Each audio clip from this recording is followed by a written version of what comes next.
भोपाल में छत्तीसगढ़ के deputy CM Arun Sao की सीएम हाउस में मोहन यादव से मुलाकात। दोनों के बीच करीब 1 घंटे मुलाकात हुई। साव के साथ एबीवीपी का प्रतिनिधि मंडल भी पहुंचा सीएम आवास। साई ने मुलाकात के बाद कहा कि मुलाकात बहुत अच्छी रही। उनके और सीएम मोहन यादव के संबंध बहुत पुराने हैं। अरुण साव ने नक्सल समस्या के लिए कांग्रेस सरकार को भी जिम्मेदार ठहराया है। ये बड़ी जानकारी इस वक्त आपको दे रहे हैं, जहां पर सीएम हाउस में दोनों नेताओं की मुलाकात हुई। दोनों के करीब 1 घंटे मुलाकात हुई। ये बड़ी जानकारी इस वक्त आपको दे रहे हैं, जहां साव के साथ एबीवीपी का प्रतिनिधि मंडल भी मौजूद रहा।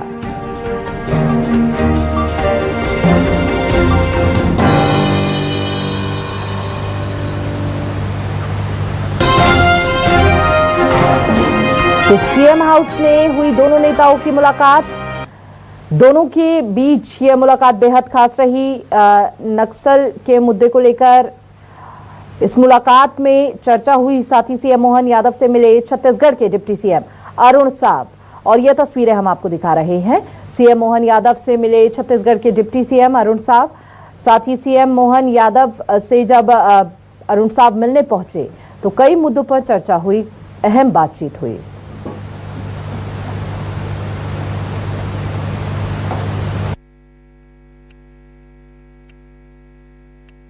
नक्सलवाद की जहां तक बात है, जब 2003 में हमारी सरकार बनी थी, लगातार इस दिशा में हमने काम किया और सरगुजा को पूरी तरह से नक्सल मुक्त करने में हमारी सरकार को सफलता मिली। बस्तर के ही बहुत थोड़े से हिस्से में नक्सलवाद बचा था जब 2018 में हम सरकार में थे, पर 5 साल में कांग्रेस की सरकार ने नक्सलवाद को पाला पोसा और फिर से उसका विस्तार हुआ। और अब जब से हमारी सरकार बनी है, केंद्र सरकार, राज्य सरकार मिलकर पूरी तरह से बस्तर को भी नक्सल मुक्त करने के लिए हमारे सुरक्षा के जवान पूरी मुस्तैदी से काम कर रहे हैं। पिछले 4 महीने में अनेक बड़ी बड़ी सफलताएं भी मिली है। बड़ी संख्या में नक्सलियों की गिरफ्तारी हुई है, बड़ी संख्या में मारे भी गए हैं, बड़ी संख्या में आत्मसमर्पण भी किया है। तो निश्चित रूप से आने वाले समय में बस्तर नक्सल मुक्त होगा, वहां शांति होगी और बस्तर विकास की ओर आगे बढ़ेगी। और डिप्टी सीएम अरुण साव को आप सुन रहे थे, जहां पर नक्सल जिस तरह से सक्रिय हो रहा है उसके पीछे उन्होंने कांग्रेस पर भी यहां पर आरोप लगाया है। ज्यादा जानकारी के साथ संवाददाता शब्बीर भी हमारे साथ लगातार बने हुए हैं। शब्बीर, सबसे पहले तो बताइए, इस मुलाकात के क्या कुछ खास मायने हैं? साथ ही जिस तरह से डिप्टी सीएम यहां पर कांग्रेस पर आरोप लगाते हुए नजर आए हैं, उसको लेकर भी क्या कुछ तथ्य निकल रहे हैं, वो भी बताइए।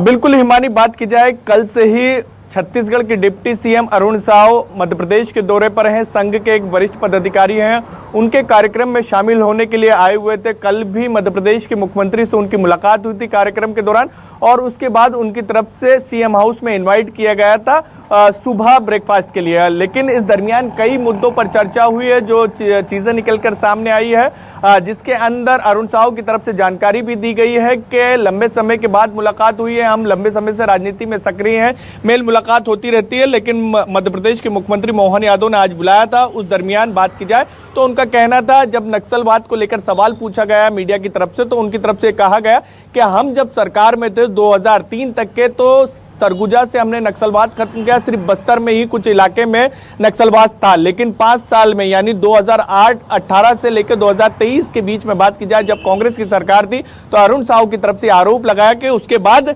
नक्सलवाद का विस्तारीकरण हो गया, पहले की तरह स्थिति बन गई। लेकिन अभी की बात की जाए तो अभी पिछले 6 महीने के अंदर वापस वहां पर हम नक्सलवाद को खत्म करने के लिए प्रयास कर रहे हैं। कई मुठभेड़ भी हुई है जिसमें हमें बड़ी कामयाबी मिली है। यानी एक कह सकते हैं कि जब उनसे सवाल पूछा यह गया था क्या मध्य प्रदेश और छत्तीसगढ़ के बीच में नक्सलवाद को लेकर कोई बातचीत हुई है, तो उसको लेकर उन्होंने ये जवाब दिया, क्योंकि मध्य प्रदेश के कई इलाके जो हैं वो छत्तीसगढ़ से सटे हुए और वहां पर अपराध करते हैं। इसीलिए और ये मुलाकात बेहद अहम रही। बहुत बहुत शुक्रिया शब्बीर आपका तमाम जानकारी साझा करने के लिए।